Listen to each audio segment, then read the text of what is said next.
This is Lisa Myers in Washington. Today, Louisiana's Governor Bobby Jindal had enough.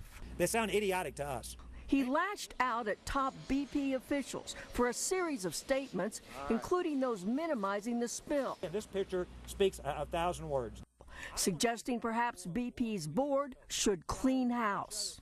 These are the most idiotic statements I've ever heard. If I was on that board, I would wonder about trusting a multi-billion-dollar company to somebody who's making those kinds of statements. But at the end of the day, Jindal was particularly upset with this comment by CEO Tony Hayward on Sunday. There's no one who wants this thing over more than I do. You know, I'd like my life back. Yesterday, Hayward posted this apology for what he called his hurtful and thoughtless comment.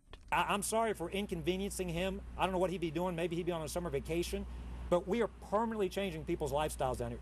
Today, the president's spokesman also teed off, noting that 11 died on that rig. There's 11 people that we'd all like to have their lives back.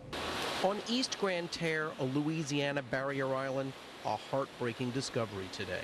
Here, where the thick oil is lapping the shoreline, birds are trapped, dying in the ooze. Even the wildlife experts say it's hard to tell if that's a gull or a tern mired in the goo.